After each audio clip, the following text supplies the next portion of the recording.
सजदा। सजदा यानी प्रार्थना। मेरे ख्याल से 8 गीत है उसमें और हर एक प्रार्थना 2 मकसद से इंसान जिंदगी जीता है। एक तो है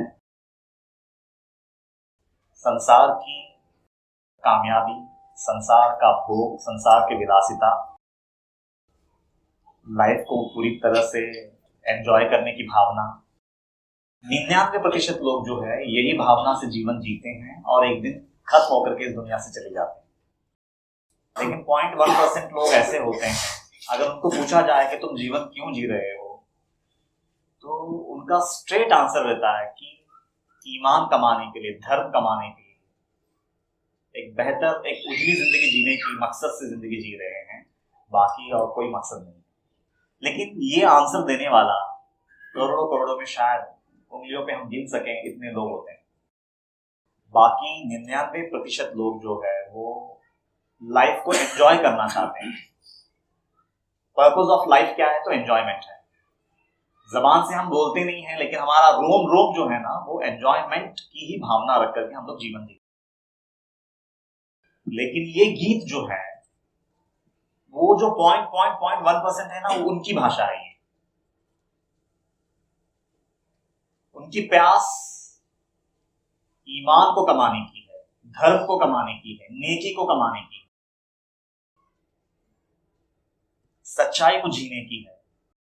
फिर वक्त पड़े तो उस सच्चाई के लिए अगर जान भी देना पड़े तो मैं दे दूंगा, लेकिन अगर जीऊंगा तो सिर्फ उसके लिए जीऊंगा, उसके लिए मरूंगा।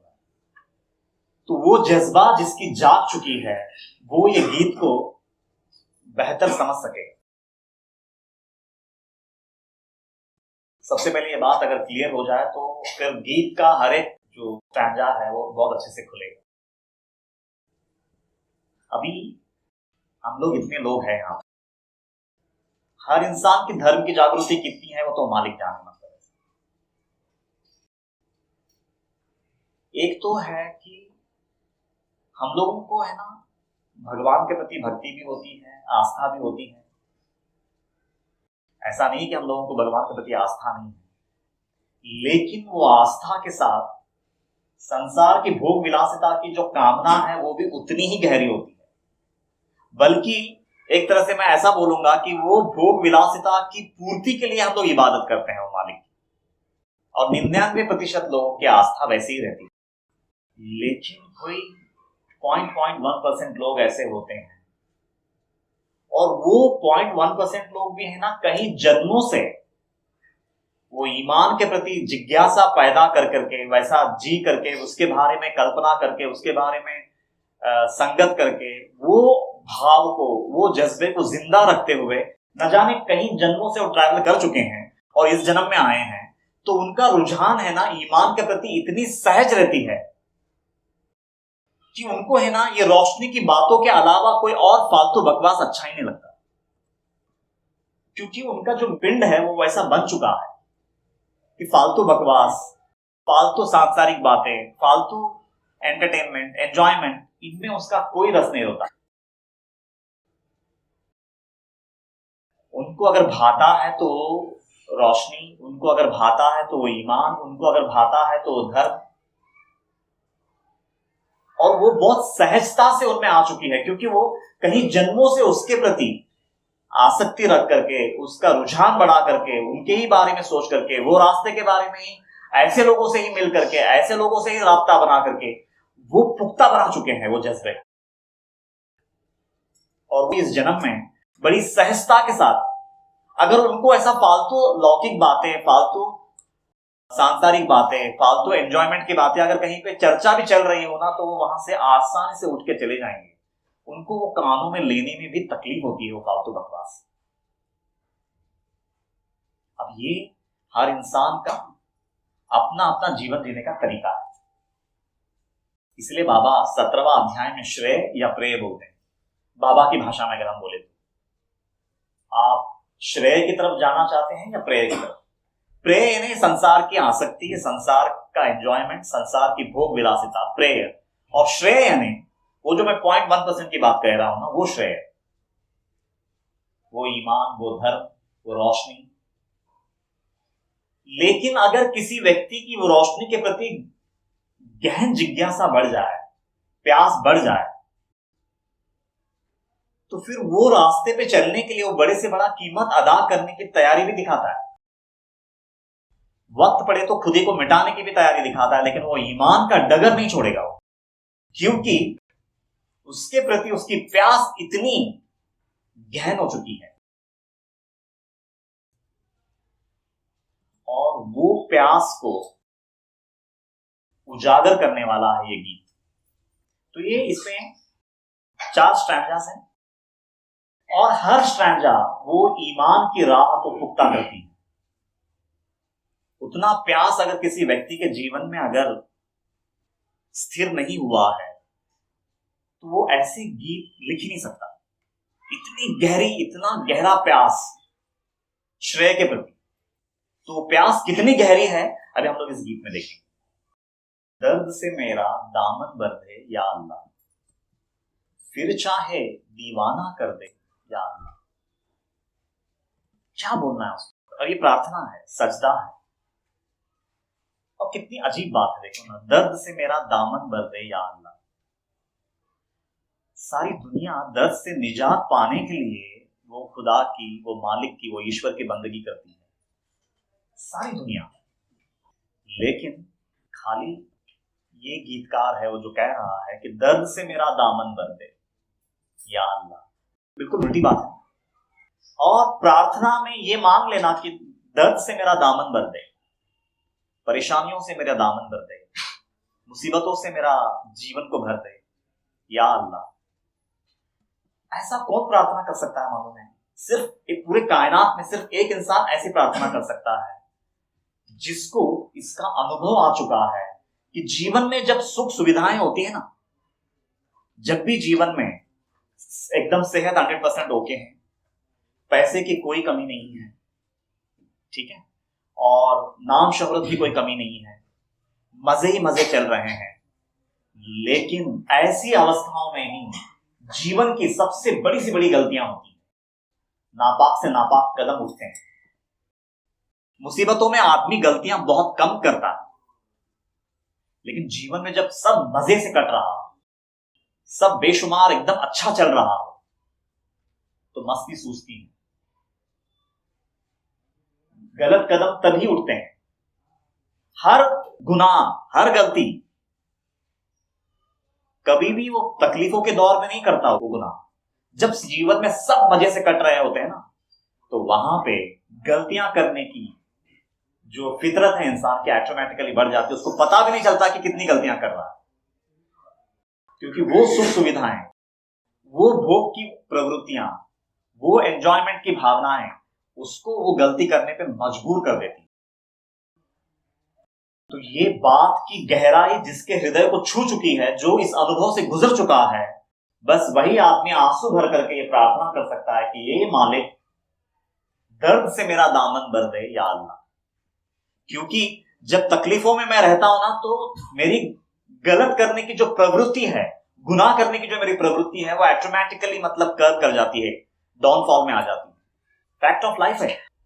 और ये जो 0.1% वाला है ना, मैं जिसकी बात कह रहा था, जिसको ये अनुभव आ चुका है कि मैंने जीवन में एक बात कसौटी कस के देख चुका हूं मैं, कि जब भी जीवन में मतलब मजे से कट रही होती है, जब कोई दुख दुविधा नहीं होती है, कोई तनाव नहीं रहता है, बीमारी नहीं है, पैसे की खिल्लत नहीं है, हर तरह से मजे से जीवन कट रही है, उसी वक्त वो गुनाह का बीज अंकुर फूटता है उसका।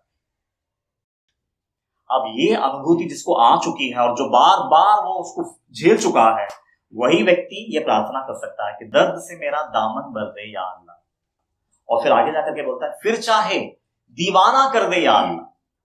या तो तू मेरे जीवन को दर्द से भर दे, मुसीबतों से भर दे, परेशानियों से भर दे, या फिर मेरे को है ना तू दीवाना बना दे, ये संसार के लायक ही मत रहने दे, मुझे पागल बना दे। कम से कम मैं वो गुमराही का जीवन जी लूंगा, लेकिन जब तू मुझे संसार के ऐशो आराम में रखता है ना, तो मुझसे गुनाहें होती है। मतलब तो मालिक, या तो तू मुझे दर्द से भरा रख, परेशानियों से मुझे तू मतलब भरा रख, या फिर दीवाना बना दे, पागल बना दे, लेकिन तू मेरे को मेरे सेंसेस में मत रख। जैसे ही तू मुझे मेरे सेंसेस में रखता है और तू सुख सुविधाओं से मुझे भर देता है, तो मेरी प्रवृत्ति जो है वो गुनाह की तरफ बढ़ने लगती है। ये जीवन का अनुभव का निचोड़ है। अगर जो लोग सुख मांग रहे हैं, मालिक उनको सुख दे देना, लेकिन मुझे हमेशा दुख में रखना, क्योंकि वो दुख ही मुझे हमेशा होश में रखती है, वो दुख ही मुझे हमेशा तेरे स्मरण करने पे मजबूर करती है, और वो दुख ही मुझे हमेशा मतलब अंडर चेक रखती है। ये ईमान वाला ही प्रार्थना कर सकता है। अरे हम लोग पहले चरण पे जाते हैं।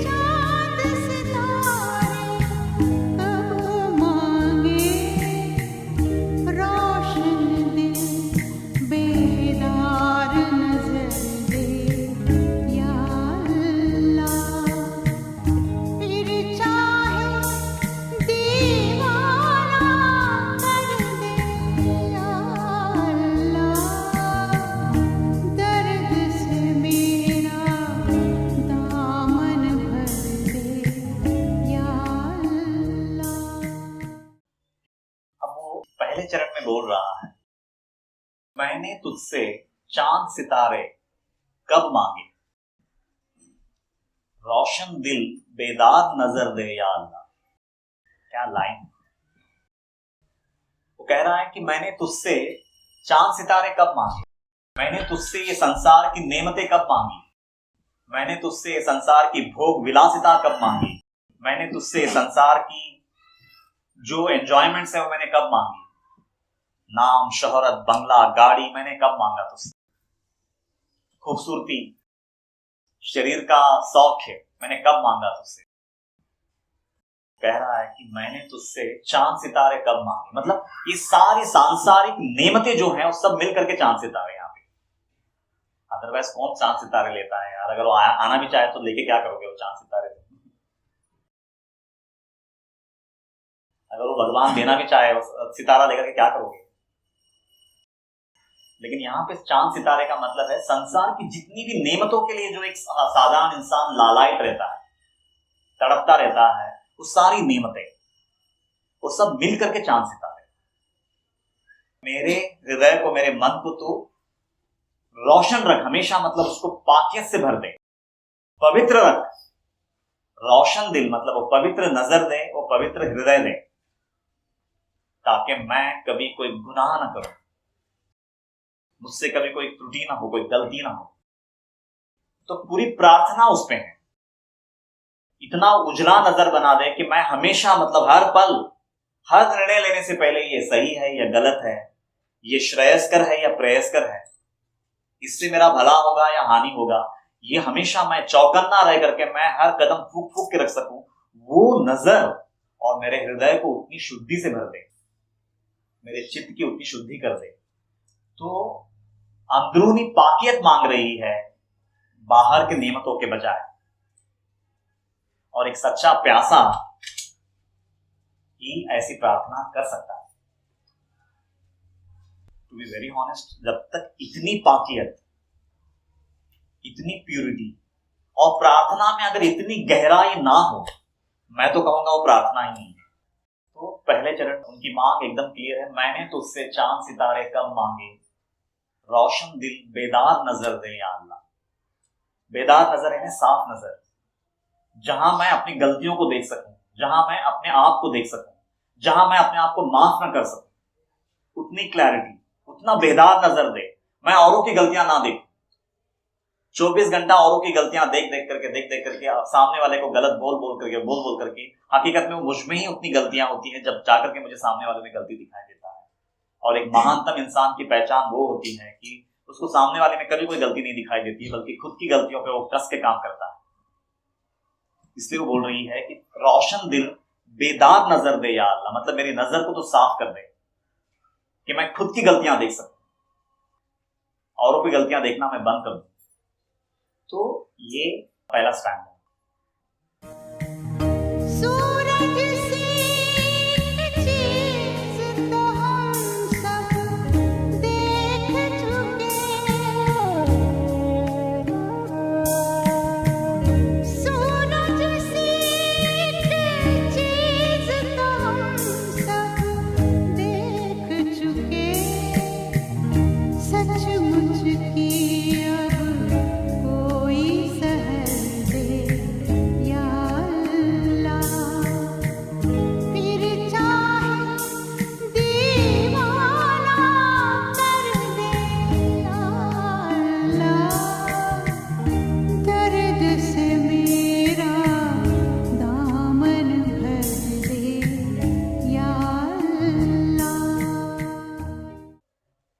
जो हर दिन सूरज उगता है, वो सूरज से तो हम सब रूबरू हैं, हम सब जानते हैं वो सूरज को, वो सारी दुनिया को उजाला देती है, रोशनी से भरती है, शक्ति से भरती है, ऊर्जा से भरती है, जीवों में प्राण भरती है, वो तो हम सब जानते हैं।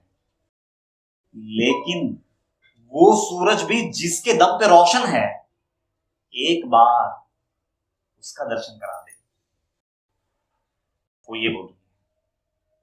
वो सूरज तो हम सब जानते हैं, वो सूरज रोशनी भी देती है पूरी दुनिया, वो सूरज एनर्जी देती है। हकीकत में अगर वो समझो वो सूरज ना हो तो एनर्जी का स्रोत ही नहीं है। पूरी ताकत जो हम लोगों को मिलती है वो सूरज से ही मिलती है।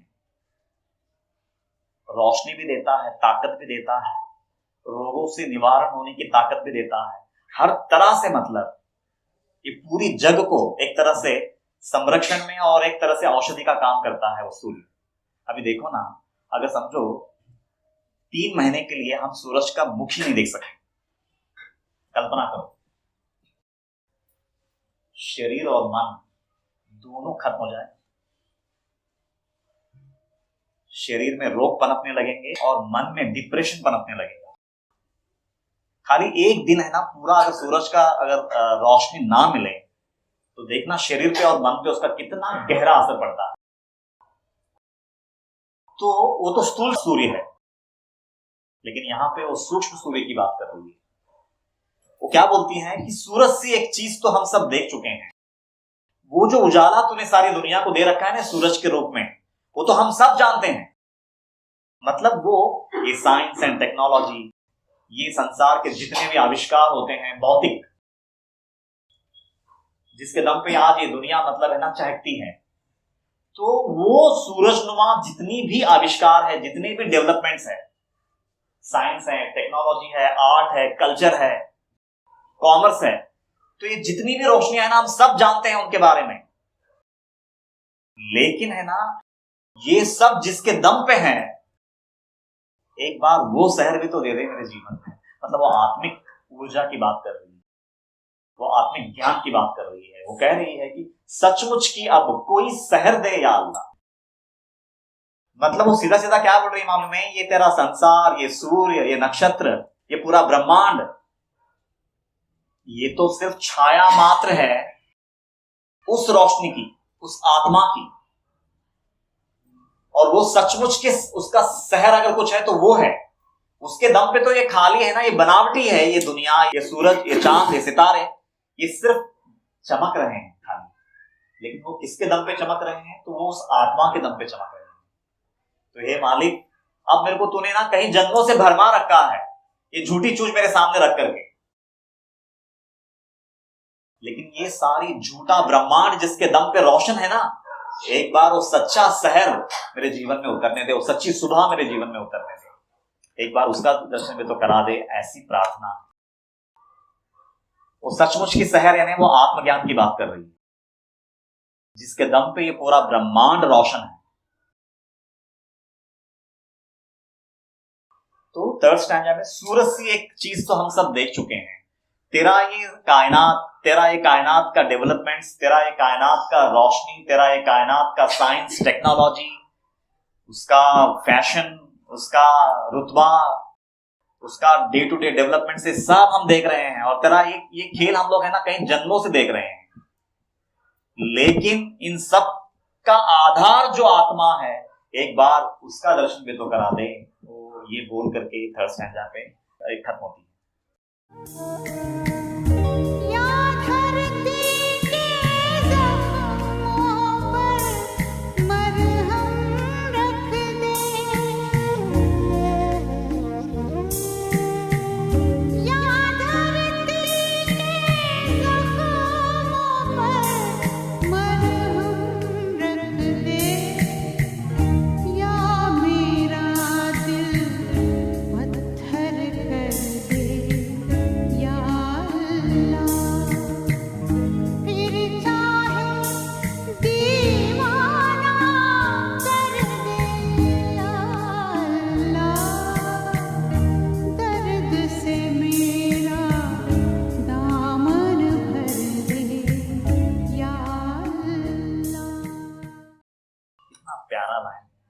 धरती के जख्मों पर मरहम रख दे,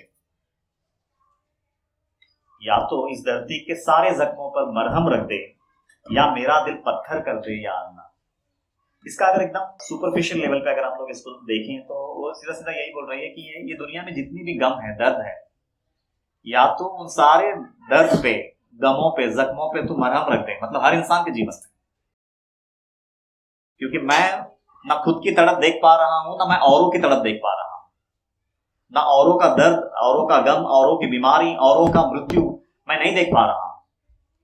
या तो तू ये सारे संसार के जख्मों पे मरहम रख दे, और अगर वो तुझे करना नहीं है अगर किसी कारण से, और वाकई में वो करना नहीं है ना उसको, या फिर अगर तुझे वो करना नहीं है तो फिर मेरा दिल पत्थर का बना दे, ताकि मैं इनसेंसिटिव हो जाऊं इन सब चीजों से। फिर मुझमें तूने जो इतनी सेंसिटिविटी पैदा कर दी है ना, इतना कोमल हृदय बना दिया है मुझे कि मैं पल पल मरा जा रहा हूं। ये इसका सुपरफिशियल मीनिंग है। लेकिन अगर इसका गहराई अगर देखा जाए तो यही बोल रहा है कि ये संसार में जितनी भी मुसीबतें हैं ना, जितनी भी गम है, जितनी भी मुसीबतें हैं, परेशानियां हैं, तकलीफें हैं, बीमारी है, मृत्यु है, अपमान है, जिल्लत है, बेशर्मी है, तो ये सब का वजह अगर कुछ है ना तो वो इंसान का अज्ञान है। तो मालिक, मैं अपने जीवन में जिल्लत अगर मैं महसूस करता हूं, मुझे किसी भी किस्म की तकलीफ होती है, तो उसमें मेरा अज्ञान ही उसका वजह है। वैसा ये सारे संसार में जितनी भी परेशानियां हैं, जितना भी दर्द है, गम है, बीमारी है, मुसीबत है, मृत्यु है, अपमान है, सबका वजह जो है ना इंसान का अज्ञान ही है। तो वो कह रहा है कि मालिक के संसार से अज्ञान को ही मिटा दे, ताकि कोई भी व्यक्ति ये दर्द में, ये परेशानी में, इन मुसीबतों में, मतलब इन मुसीबतों में कभी ना फंसे। तो तू उतना, या तो तू सारा संसार का अज्ञान मिटा दे, या फिर अगर तेरे को अगर वो मिटाना नहीं है ना, तो तू मुझे भी मतलब मेरा अज्ञान भले ना मिटा, तू मुझे पत्थर दिल बना दे, मतलब तू मुझे इतना इंसेंसिटिव बना दे, मुझे पत्थर का बना दे, ताकि मैं लोगों में वो दर्द, वो दुख, वो परेशानी मैं देखूं ही ना।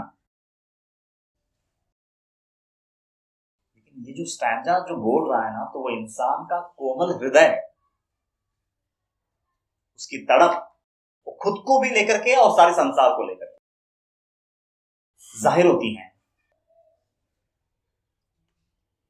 लेकिन है ना, ये जो प्रार्थना है ना, एक जगा हुआ इंसान का प्रार्थना है, जो कहीं जन्मों से ठोकरें खा करके इस संसार की जिल्लत को जिसने बहुत बखूबी देखा है, जिया है, महसूस किया है, वो ठोकरें खुद के जीवन में अपना चुका है, तब जाकर के ये प्रार्थना हो सकती है। ये कोई कल्पना नहीं है। कई प्रार्थनाएं होती हैं जो वो खुदा से हम लोग करते हैं, लेकिन ये जो प्रार्थना है, ये आत्मा की गहराई से निकली हुई प्रार्थना है।